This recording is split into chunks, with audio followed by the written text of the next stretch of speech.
Hola, el día de hoy vamos a iniciar con una visión general alrededor de la temática del uso de drogas y las conductas compulsivas en relación con los aspectos macroestructurales.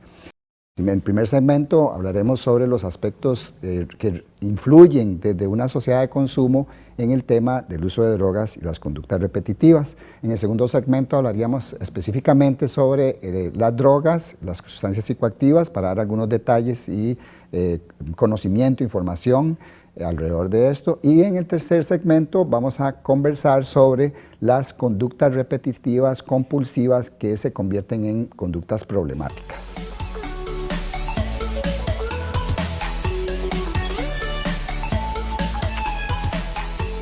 Entonces, iniciando con el primer tema, se llamaría sociedad, drogas y conductas compulsivas.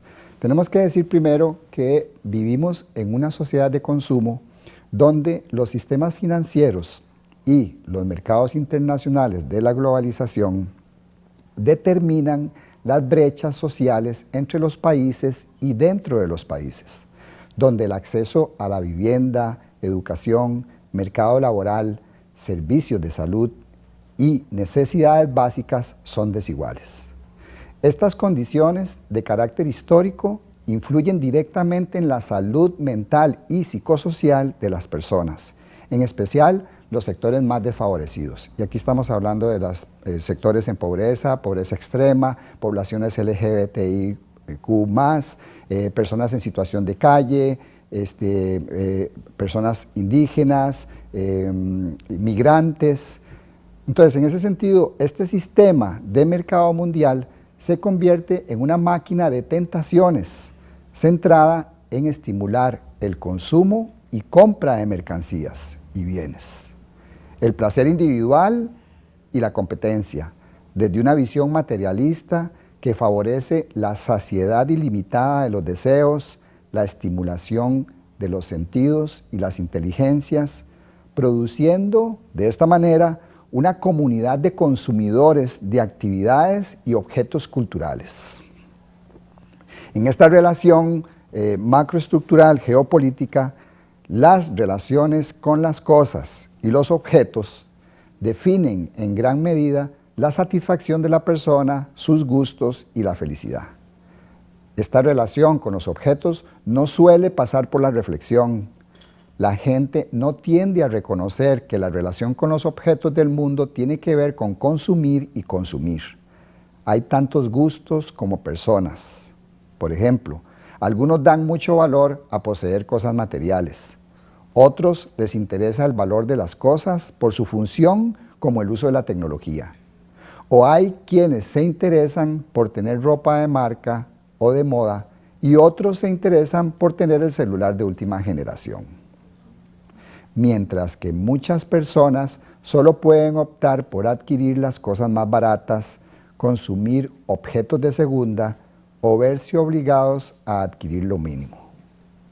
Las conductas de consumo, que inicialmente tienen el visto bueno del sistema, cuando se convierten en consumos o comportamientos problemáticos relacionados con las drogas, con la comida, el sexo, la pornografía, las compras, los deportes, el juego o las redes sociales, son socialmente criminalizadas, rechazadas y excluidas. En resumen, el sistema tiene estas contradicciones que incitan a través de la oferta y la demanda económica y publicitaria a consumir y, por otro lado, rechazan con una construcción social de estigmatización a las personas con consumos problemáticos o cualquier tipo de consumo cuando se trata sobre todo de drogas ilegales. En este contexto de consumismo que hablamos, las drogas vienen a ser una mercancía, al igual que todos los otros objetos que se venden en nuestra sociedad. Por eso se considera actualmente que el fenómeno droga es una problemática social compleja que implica 4 determinantes sociales de la salud. Primer determinante, determinantes biológicos, que tienen que ver con los aspectos del cuerpo, con los aspectos cerebrales, con los aspectos de la neuroadaptación cerebral y de la herencia genética. Segundo determinante, los determinantes ambientales, relacionados con la carencia de servicios, el aislamiento social, tipos y calidad de vivienda, los problemas provocados por la contaminación, desertificación o el impacto del cambio climático. Tercer determinante, determinantes sociales, económicos y culturales. Por ejemplo, los estilos de vida, la violencia social, la violencia intrafamiliar, discriminación por diversos motivos, estigma, ingresos económicos, migración, nivel educativo, sedentarismo, alimentación, estrés, conducción peligrosa, empleo y prácticas de sexualidad. Y cuarto determinante, esencial, los determinantes de los sistemas y servicios de salud que tienen que ver con la accesibilidad que tiene la población a la provisión de servicios de salud de calidad que se han caracterizado por ser médico-centristas, biologistas, con dificultades de acceso a nivel comunitario. El consumo problemático de drogas y las conductas compulsivas deben ser entendidas desde este escenario globalizado general consumista como objetos de placer que son susceptibles de utilizarse compulsivamente y pueden generar daños a nivel individual, daños sociales y daños comunales.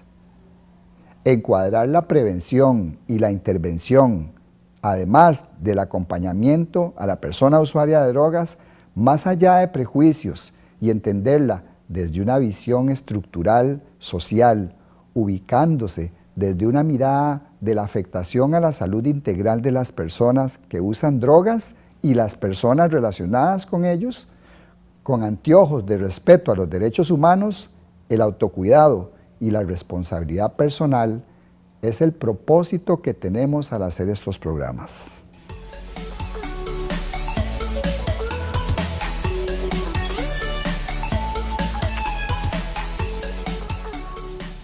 Siguiendo con el tema que hemos iniciado el día de hoy, vamos a hablar en este segundo segmento sobre las características generales de las drogas. Primero hay que saber que la palabra droga, fármacon, la acuñaron los antiguos griegos y el término tenía doble significado, remedio y veneno, algo similar con lo que sucede con la energía atómica.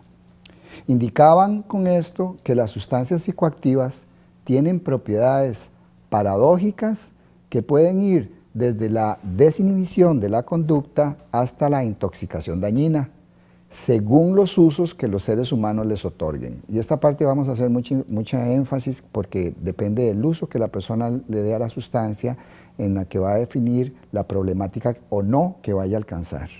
De tal modo que ninguna sustancia es inofensiva, es decir, ninguna sustancia es inocua. El autocuidado de la salud tiene que ver con ser consciente y responsable de las consecuencias que ese trago, fumado o uso de sustancias puede tener en la vida personal y social, tanto de la persona que usa drogas como de sus allegados, familiares y personas relacionadas.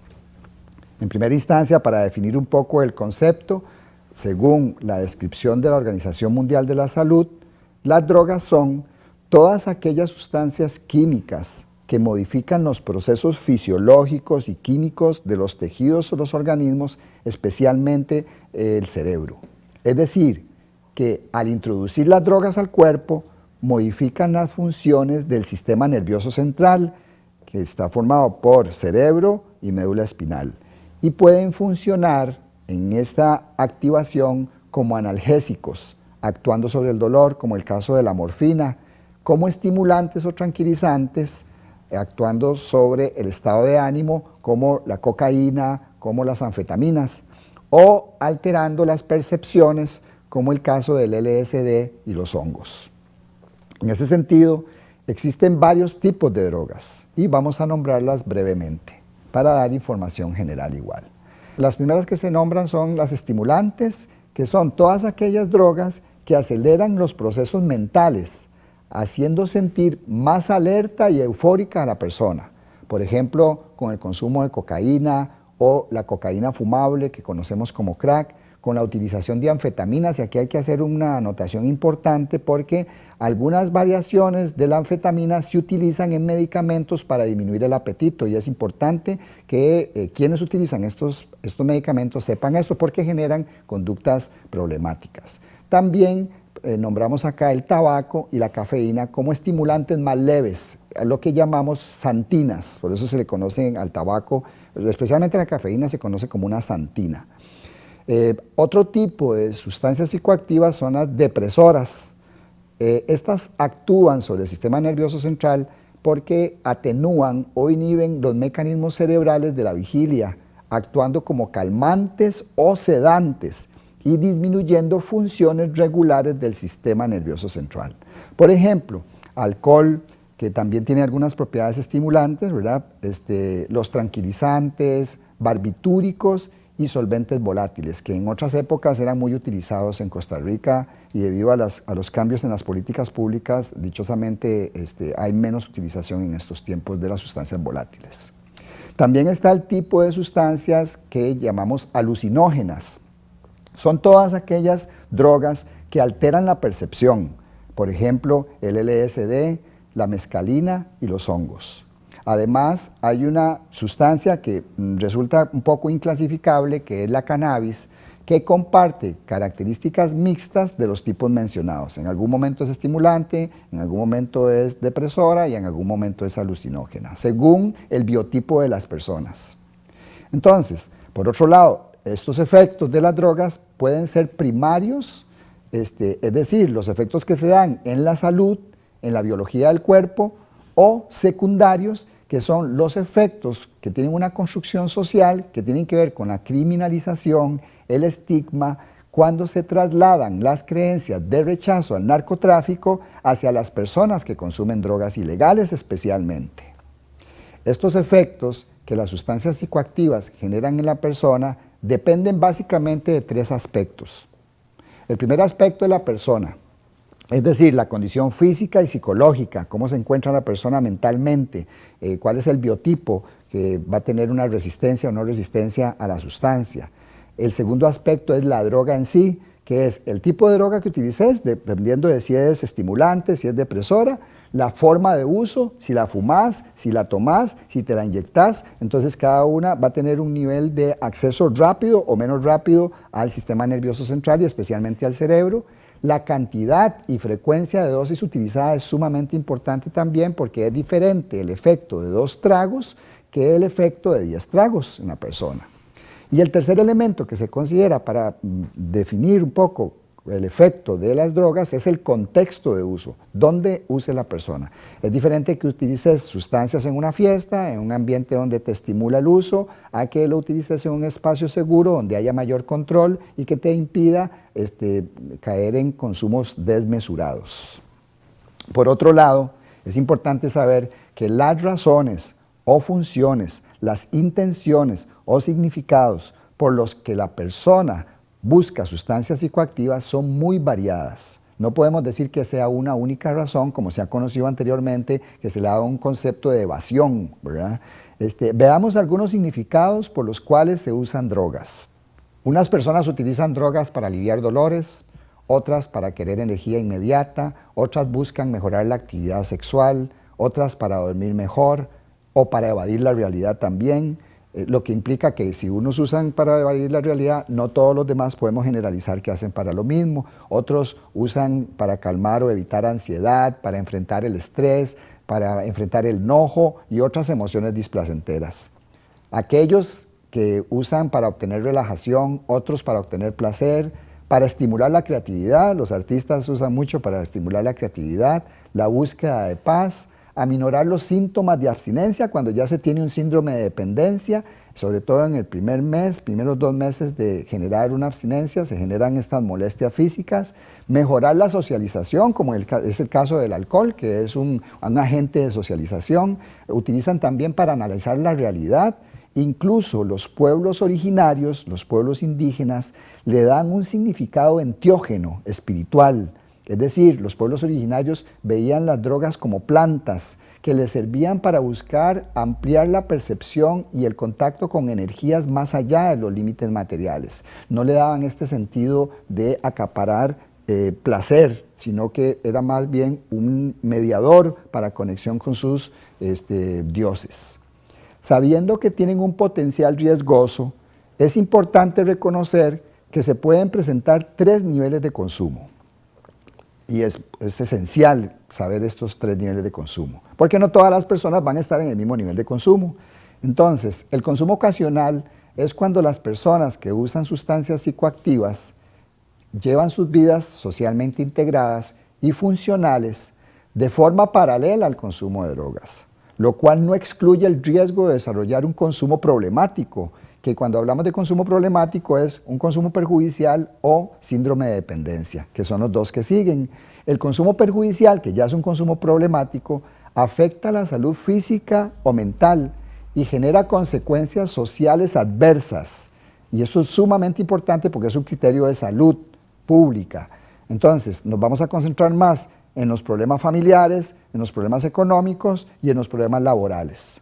Por otro lado, también, que es el nivel de severidad más fuerte y con mayor dificultad de control, es el síndrome de dependencia, que es cuando la persona genera un deseo intenso o compulsión, pierde el control para iniciar o terminar el consumo, desarrolla malestares físicos de abstinencia.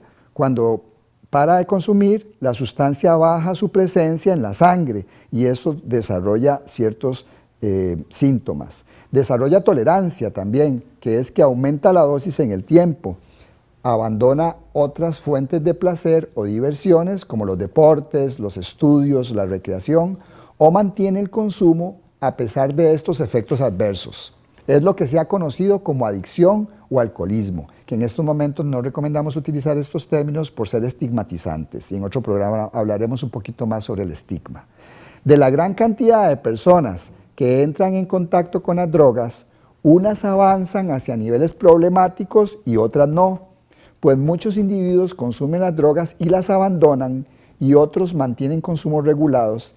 En ese sentido, se puede decir que no existe para todas las personas una línea progresiva de uso ocasional a consumo perjudicial y de este a dependencia.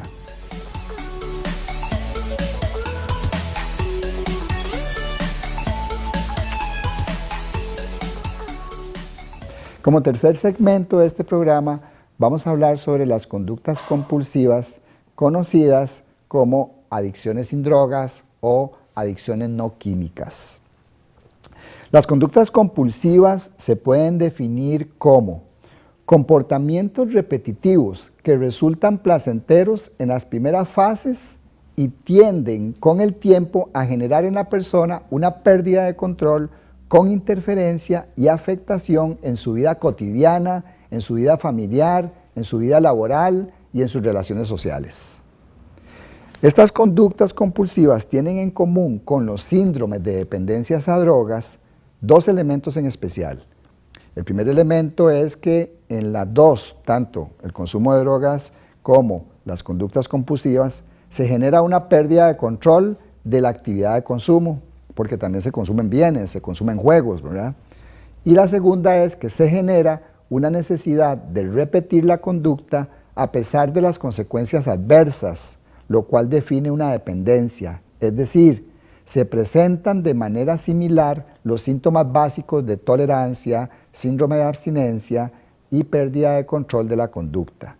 Por ejemplo, estar conectado a Internet puede actuar como un estimulante que produce cambios fisiológicos en el cerebro, de modo que en un uso desproporcionado, su privación puede causarle síntomas de abstinencia, como un humor depresivo, irritabilidad, inquietud psicomotriz, deterioro en la concentración y trastornos del sueño. Por otro lado, se diferencian de los síndromes de dependencia a drogas en que las dependencias a drogas múltiples o usos simultáneos de tabaco, alcohol, cannabis, ansiolíticos u otros son más frecuentes o habituales que las conductas compulsivas. Es menos frecuente entonces que las conductas compulsivas se manifiesten juntas, lo que se conoce como conductas dependientes cruzadas. Cabe mencionar que es común que se desarrolle una conducta de consumo de drogas junto a una conducta compulsiva. Por ejemplo, cuando se desarrolla el juego patológico, normalmente este se ve asociado principalmente con el tabaquismo y el consumo excesivo de alcohol. Y la conducta compulsiva al trabajo normalmente se relaciona más con el abuso de drogas dirigidas a neutralizar el agotamiento laboral, como la cocaína y los estimulantes principalmente. Como lo hemos dicho anteriormente, la sociedad de consumo estimula la oferta y demanda de bienes y mercancías con el propósito económico de sostener el sistema comercial y financiero. Existe una contradicción en el mismo cuando las personas se vuelven dependientes a productos socialmente aceptables y aceptados, que se presentan como una normalidad social. Cualquier actividad placentera tiene el riesgo de convertirse en una conducta compulsiva. En las relaciones sociales de compra y adquisición de bienes, las personas desarrollan conductas compulsivas en relación con la comida que lleva al sobrepeso o la compulsión por el dulce, chocolate, bebidas. También desarrollan conductas compulsivas en relación con los objetos, cuando se concentran en compras excesivas, en el uso excesivo de tecnología y en la obsesión por las ropas y la moda. Y también desarrollan conductas compulsivas en relación con las actividades, como por ejemplo la conducta compulsiva con el juego, en el internet, las redes sociales, las series de cable, el sexo, las compras, el trabajo excesivo y el ejercicio físico irracional que conocemos como vigorexia. Las conductas compulsivas más comunes son: 1. El juego patológico, caracterizado por la incapacidad de la persona para controlar su impulso a jugar y por el desarrollo de una relación de dependencia con respecto al juego, con las consecuencias adversas, sobre todo económicas, que se producen. Como consecuencia de ello, interfiere negativamente en la consecución de los objetivos personales, familiares y profesionales. La segunda es la conducta compulsiva al trabajo, caracterizada por la práctica progresiva y excesiva de la actividad laboral, donde se da una pérdida de control de los límites del trabajo y una afectación negativa en la vida de la persona, en sus relaciones familiares y sociales, la utilización del tiempo de ocio y su estado de salud. Como tercera conducta compulsiva podemos nombrar la hipersexualidad, caracterizada por afectar más a hombres, quienes por la reproducción de prácticas de orden patriarcal machista tienden a cosificar como objeto sexual a la mujer. La hipersexualidad presenta un exceso de deseos y de conductas sexuales que el sujeto se siente incapaz de controlar. El impulso se manifiesta en una conducta sexual breve que se repite con intervalos cortos entre algunas horas y escasos días, con mujeres distintas y sin pensamiento de consecuencias sobre los riesgos y daños a sí mismo y a la familia. También incluye esta conducta la búsqueda de satisfacción individual a través de la pornografía. Como cuarta conducta compulsiva podemos nombrar la conducta compulsiva a las compras, caracterizada por el impulso repetitivo para adquirir objetos inútiles o superfluos, donde el placer deriva más que de la utilidad de los productos del propio proceso de comprar. La persona desarrolla un exceso en los gastos, sobrepasando sus posibilidades económicas, cayendo en deudas y morosidad en los pagos. La quinta conducta compulsiva está relacionada con la comida, caracterizada por la sobreingesta de comida, a través de atracones sin control, en solitario o a escondidas de una gran cantidad de alimentos, sobre todo pastas, chocolates, dulces u otros productos de alto valor calórico, como papas fritas, especialmente en un periodo corto de 20-60 minutos, hasta que la persona se encuentra desagradablemente lleno. Los atracones son gratificantes de inmediato, porque hay una reducción de la inquietud y la sensación de euforia, de la ansiedad, pero luego generan un nivel de malestar físico con dolores abdominales, somnolencia, sensación de pesadez y de desasosiego psicológico, donde se presenta un sentimiento de culpa ante la pérdida de control, un descenso de la autoestima, un estado de ánimo deprimido, un profundo malestar al recordar el atracón. La sexta conducta compulsiva es la que está relacionada con el uso del Internet, que está caracterizada por un uso intenso y excesivo de la red y las redes sociales como YouTube, Facebook, Instagram y otras. Este uso repetitivo de Internet permite satisfacer dos necesidades básicas: la estimulación solitaria, que es una búsqueda de información y de imágenes o incluso sonidos, juegos solitarios y obtención de nuevos programas, y dos, la búsqueda de interacción social. Puede encontrarse asociada también a la hipersexualidad, a la pornografía o al juego por Internet. Es muy importante estar observando las posibles dificultades en el manejo de estas conductas, tanto en sí mismo como en amigos o familiares, e intervenir a tiempo para prevenir el desarrollo de conductas problemáticas.